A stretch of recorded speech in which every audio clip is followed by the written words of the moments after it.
నమస్తే sir. Next మనకు 2024లో elections వస్తున్నాయి. అటు చంద్రబాబు నాయుడు, బీజేపీ, పవన్ కళ్యాణ్, ఇటేమో జగన్మోహన్ రెడ్డి గారు పోటీ పడుతున్నారు కదా. ఏ పార్టీ వస్తుంది అనుకుంటా? ఖచ్చితంగా వైఎస్ఆర్ పార్టీ వస్తుంది. ఎందుకనుకని ఒక్క మాటలో వైఎస్ఆర్ పార్టీ వస్తుందని చెప్తున్నా. అటు ప్రతిపక్షాలు అంటున్నాయి అభివృద్ధి లేదు, పేదలకేమో సంక్షేమ పథకాలు అందలేదు అంటున్నారు. ప్రతిపక్షాలు అధికార పార్టీని పొడుతాయా ఒకడో కదా. వాళ్ళు జగన్మోహన్ రెడ్డిని ఎదుర్కోలేక అందరూ కలిసి వస్తున్నారు. జగన్మోహన్ రెడ్డి ఆల్రెడీ జనాల్లో దూరిపోయాడు. పేద ప్రజలందరూ జగన్మోహన్ రెడ్డి కావాలని కోరుకుంటున్నారు. కాబట్టి ఖచ్చితంగా జగన్మోహన్ రెడ్డి పార్టీ వస్తుందని మా నమ్మకం.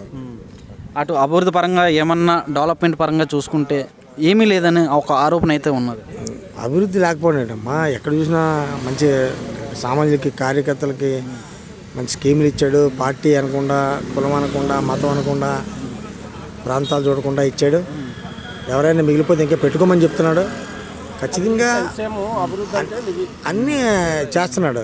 ప్లస్ ఈ మధ్యకాలంలో కొన్ని ప్రాజెక్టులు తీసుకొచ్చాడు. ప్లస్ విశాఖపట్నంలో ఐటీ కంపెనీలు తీసుకొచ్చాడు. అన్నీ చూడాలి. చూసి మాట్లాడాలి. లేని మాట మాట్లాడడం ఎందుకు? చంద్రబాబు నాయుడు అంటే అబద్ధాలు ఎన్నైనా ఆడగలడు. జగన్మోహన్ రెడ్డి ఒక మాట చెప్తే తిరగడు.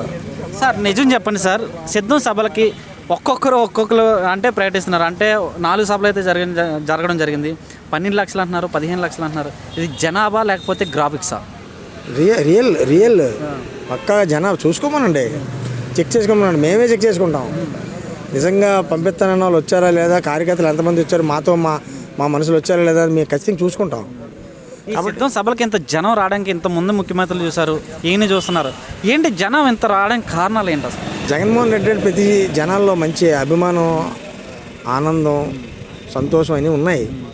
చంద్రబాబు నాయుడు లాగా అబద్ధాలు మాట్లాడి కార్యక్రమం చేసేవాడు కాదు చంద్రబాబు నాయుడు.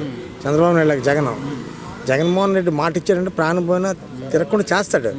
ప్లస్ 2.5 సంవత్సరాలు కోవిడ్లో ఉండి కూడా ఏ కార్యక్రమమైనా సక్సెస్ఫుల్గా చేశాడు.